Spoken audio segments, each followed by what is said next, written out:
Hello friends, स्वागत है आपके अपने परिवार लर्न विथ साइंस में। आशा करते हैं आप सभी लोग अच्छे होंगे, जानदार होंगे, शानदार होंगे। आज हम अगली क्लास स्टार्ट करने जा रहे हैं। इसमें देखिए, पिछली क्लास हम लोग कहाँ तक पढ़ चुके थे। पिछली क्लास में हम लोग रासायनिक अभिक्रिया की विशेषता को देख चुके थे, जिसमें गैस की उत्पत्ति था और अक्षेप का बनना था, अवस्था परिवर्तन था, रंग में परिवर्तन था। तो आज हम लोग आगे चलते हैं दूसरी क्लास में, जिसमें हम लोग को पढ़ना है रासायनिक समीकरण। रासायनिक अभिक्रिया को देख चुके हैं, आज क्या पढ़ना है? रासायनिक समीकरण। देखिए, रासायनिक समीकरण होता क्या है? रासायनिक अभिक्रिया को ही छोटे रूप में, संक्षिप्त रूप में, संकेत या सूत्र के रूप में, सूत्र के माध्यम से लिखना क्या होता है?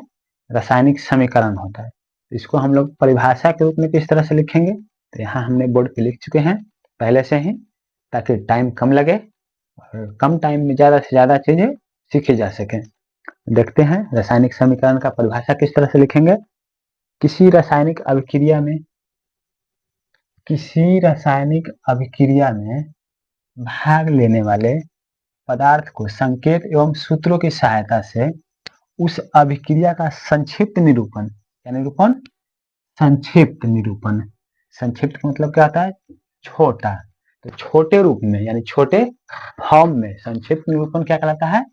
रासायनिक समीकरण कहलाता है। मार्कर बदल लेते हैं, देखते हैं इसको। संक्षिप्त निरूपण क्या कहलाता है? रासायनिक समीकरण कहलाता है। तो रासायनिक अभिक्रिया क्या था और रासायनिक समीकरण, दोनों में फर्क है।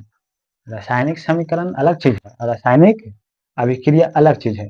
रासायनिक अभिक्रिया को ही छोटे फॉर्म में, संक्षिप्त रूप में लिखना क्या कहलाता है? रासायनिक समीकरण कहलाता है। चलिए अब और आगे देखते हैं इसको। इसे नोट करके एक बात लिखेंगे। रासायनिक अभिक्रिया को जब शब्द द्वारा, किसके द्वारा? शब्द द्वारा व्यक्त किया जाता है तो उसे क्या कहेंगे? शब्द समीकरण कहेंगे। अगर रासायनिक अभिक्रिया में जो भी अभिकारक हो या उत्पाद हो, उसको अगर शब्द के रूप में लिखते हैं तो क्या कहलाता है? हमारा शब्द समीकरण कहलाता है। एक और नोट देखेंगे।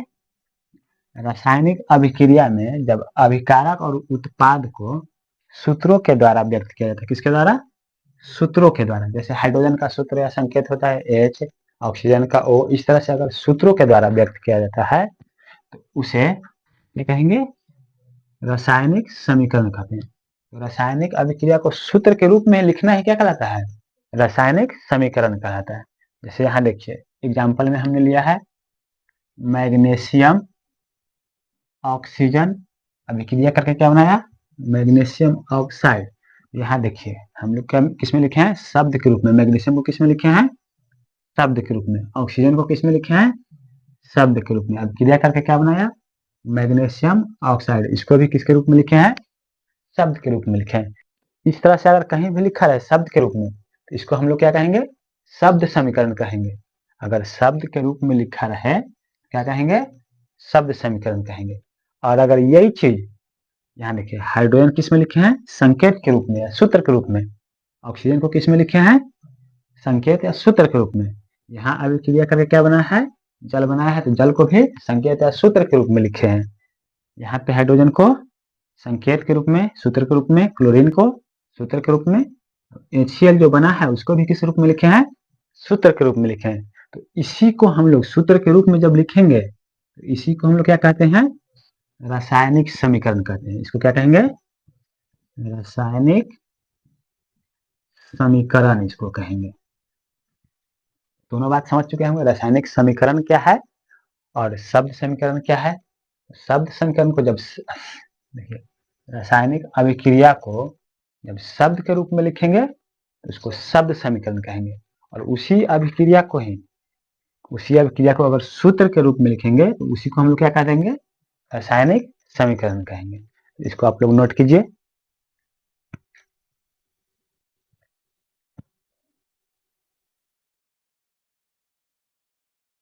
आगे देखते हैं इसके आगे।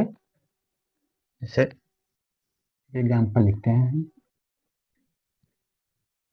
Mg+O2 क्या बनाएगा आप क्रिया करके मैग्नीशियम ऑक्साइड MgO। मैग्नीशियम को जब ऑक्सीजन के उपस्थिति में जलाएंगे तो क्या मिलेगा MgO यानी मैग्नीशियम ऑक्साइड मिलेगा। और ये जब मिलेगा तो किस तरह से सफेद इस कलर में सफेद राख की तरह जल करके प्राप्त होगा। किस तरह से सफेद राख की तरह मुझे प्राप्त होगा। और आगे देखते हैं जैसे देखिए अब इसमें आगे यहाँ पे क्या है तीर है। क्या है तीर। कुछ चीजें तीर की बाईं ओर लिखा है कुछ चीजें तीर की दाईं ओर लिखा है। तो तीर के बाईं ओर जो होगा वो सब हमारा क्या होगा अभिकारक होगा। तीर के जो बाईं ओर होगा पॉइंट बना करके लिखते हैं इस चीज को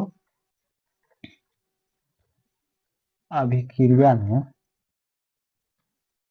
इस तरह से अभिकारक को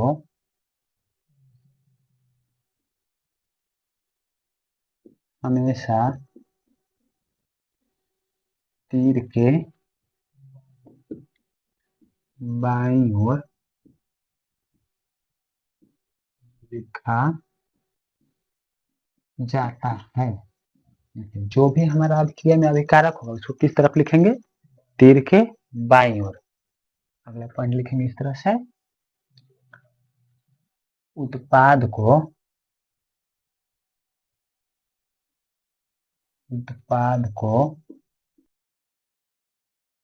हमेशा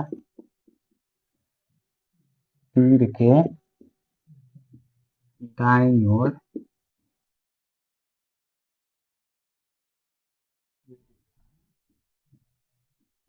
जाता है। जो भी हमारा उत्पाद होगा प्रतिफल होगा जैसे कि ये तो अभिकारक है तो अभिकारक जब मिल करके अभिक्रिया किया जो कुछ भी बनेगा वो हमारा क्या कराएगा उत्पाद या उत्पाद या प्रतिफल कराएगा। और उसको हम लोग तीर के किस तरफ रखते हैं दाएं तरफ। तीर ये हुआ कि किस तरफ रखेंगे इसको हमेशा दाएं तरफ रखेंगे। और आगे पॉइंट देखते हैं उत्प्रेरक एक होता है उत्प्रेरक को हमेशा तीर के ऊपर लिखा जाता है।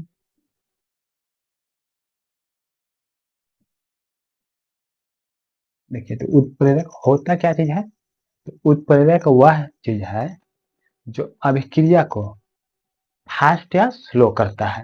क्या करता है अभिक्रिया को फास्ट या स्लो करता है वही क्या कहलाता है उत्प्रेरक कहलाता है। तो उत्प्रेरक को हमेशा कहाँ लिखा जाता है ये तीर हुआ इसके ऊपर हमेशा लिखा जाता है। उत्प्रेरक कहाँ पे होगा जो भी उत्प्रेरक आएगा यहाँ पे होगा उत्प्रेरक।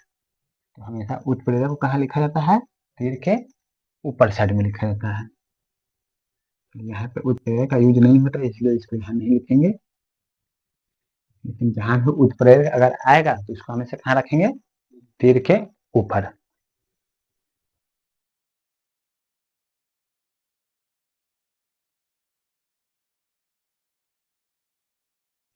अभिकारक और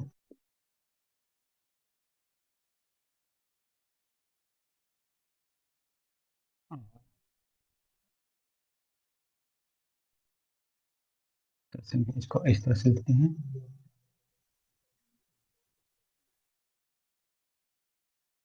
दो अभिकारक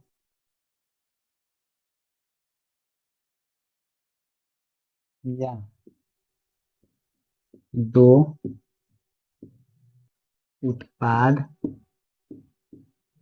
के बीच हमेशा धन चिन्ह यानी प्लस का चिन्ह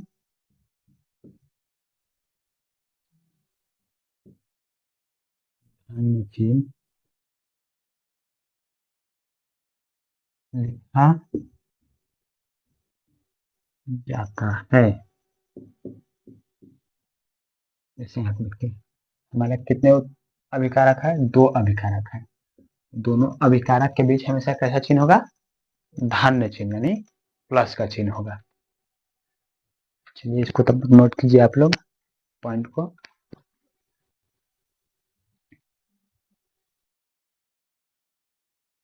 अब देखते हैं आगे, और अगला हमारा पॉइंट होगा रासायनिक समीकरण कितने प्रकार के होते हैं या क्या होते हैं? रासायनिक, अगला हेडिंग दीजिएगा रासायनिक समीकरण।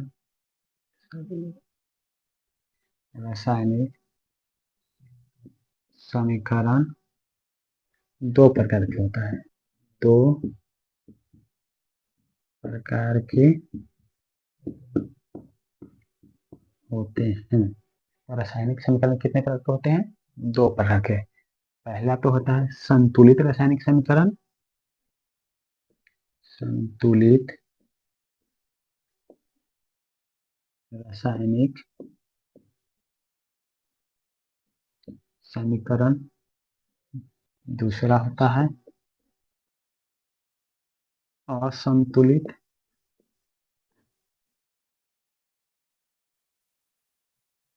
रासायनिक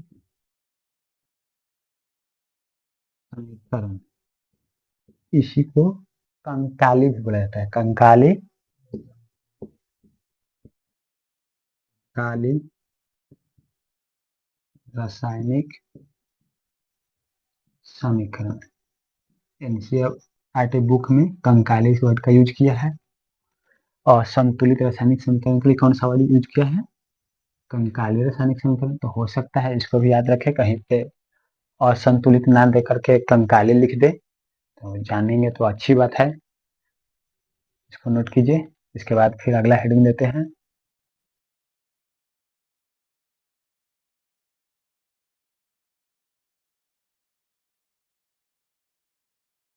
अगला पॉइंट हमारा क्या होगा? संतुलित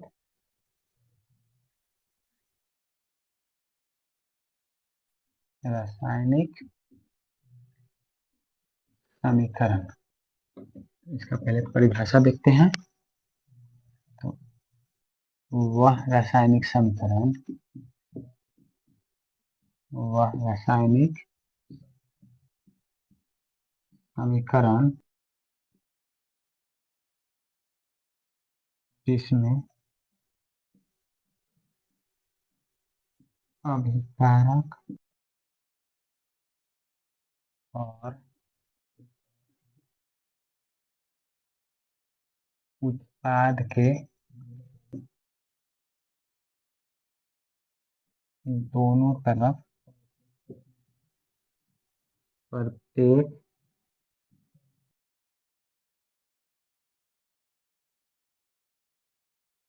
तत्व के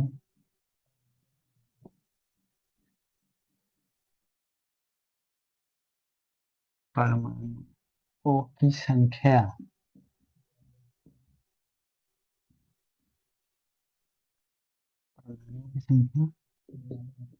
बराबर होती है, उसे संतुलित रासायनिक समीकरण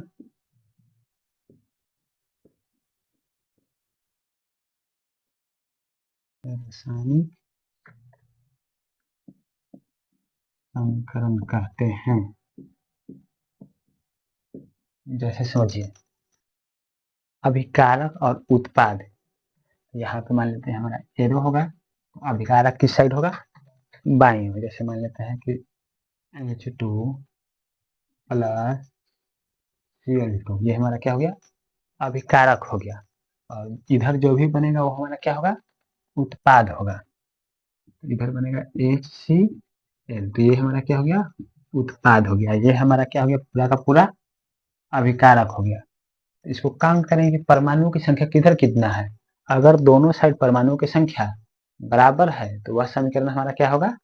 संतुलित होगा। अगर बराबर नहीं है तो फिर संतुलित नहीं होगा। तो इधर देखते हैं हाइड्रोजन की संख्या कितना है? 2 है। इधर क्लोरीन की संख्या 2 है। तो हाइड्रोजन 2, क्लोरीन 2 है। तो हाइड्रोजन परमाणुओं की संख्या कितना है? 2 है। क्लोरीन परमाणुओं की संख्या कितना है? 2 है। इधर देखिए हाइड्रोजन की परमाणुओं की संख्या कितना है? 1 है। क्लोरीन परमाणु की संख्या कितना है? 1 है। तो अभी तक तो ये संतुलित नहीं है। तो इसको क्या करेंगे? संतुलित करने के लिए यहाँ 2 का यूज करेंगे। इधर क्या हो गया? हाइड्रोजन 2 हो गया, क्लोरीन 2 हो गया। इधर भी हाइड्रोजन पहले 2 लगा है, तो हाइड्रोजन 2 और क्लोरीन 2। ये पहले जो भी गुना होता है दोनों के लिए होता है, जितना भी उत्पाद है सभी के लिए होता है। तो यहाँ अगर हम 2 यूज किए हैं तो हाइड्रोजन 2 हो गया और क्लोरीन 2 हो गया। तो इस तरह से हमारा ये संतुलन हो गया। इसी तरह से अगला हमारा क्या होगा? एक और एग्जाम्पल देखते हैं। चलिए पहले H2 प्लस O2, ये हमारा क्या हो गया? अभिकारक हो गया। उत्पाद के रूप में क्या मिलेगा? H2O मिलेगा। पहले तो काउंट करेंगे, इधर कितना हाइड्रोजन है? हाइड्रोजन के परमाणु है 2। ऑक्सीजन के परमाणु कितना है? 2। अगर इधर 2 हाइड्रोजन है, 2 ऑक्सीजन है, तो इधर भी कितना होना चाहिए? हाइड्रोजन 2 और ऑक्सीजन कितना होना चाहिए? 2। तभी क्या होगा? हमारा समीकरण संतुलित होगा, अन्यथा संतुलित नहीं होगा। तो देखिए इधर हाइड्रोजन 2, ऑक्सीजन 2, इधर हाइड्रोजन 2, ऑक्सीजन 1। तो ऑक्सीजन हमको कितना चाहिए? 2 चाहिए। उत्पाद में भी ऑक्सीजन कितना चाहिए? 2 चाहिए। तो देखिए इसके पहले कभी भी हम 2 यूज नहीं कर सकते हैं। बीच में 2 का यूज या किसी संख्या को भी यूज करना हो तो बीच में नहीं करेंगे। हमेशा पूरा सूत्र के पहले कहाँ यूज करेंगे? कोई भी अंक यूज करना हो तो पूरे सूत्र के पहले करेंगे, केवल और केवल पहले। तो देखते हैं यहाँ पे, अगर यहाँ पे ऑक्सीजन को 2 हम बनाने के लिए यहाँ पे 2 यूज करते हैं तो यहाँ ऑक्सीजन तो 2 हो गया, लेकिन हाइड्रोजन 2 यहाँ है और 2 ये है, तो हाइड्रोजन टोटल 4 हो गया। और इधर हमारा हाइड्रोजन कितना है? 2 है। तो इधर भी अब कितना बनाना होगा? हाइड्रोजन 4 करना होगा। 4 करने के लिए क्या करेंगे? हाइड्रोजन 2 है पहले से, 2 से गुना कर देंगे तो कितना हो जाएगा? हाइड्रोजन 4 हो जाएगा। अब इस तरह से क्या हुआ? हाइड्रोजन इधर 4, ऑक्सीजन 2, इधर भी हाइड्रोजन 2 दूनी 4, ऑक्सीजन 2। तो इस तरह से हमारा क्या हो गया? ये भी संतुलित हो गया। अब देखते हैं असंतुलित रासायनिक समीकरण। अगला क्या होगा? असंतुलित असंतुलित रासायनिक समीकरण। इसका परिभाषा वही होगा, देखिए वह रासायनिक समीकरण वह रासायनिक समीकरण जिसमें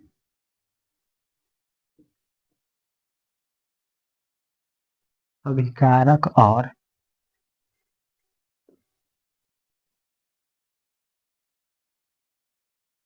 उत्पाद के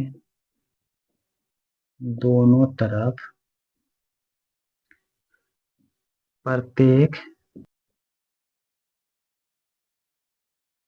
तत्व के परमाणुओं की संख्या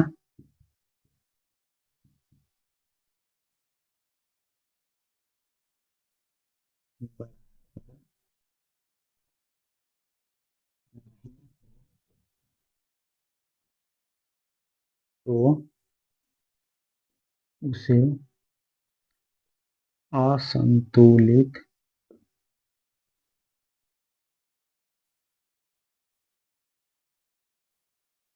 रासायनिक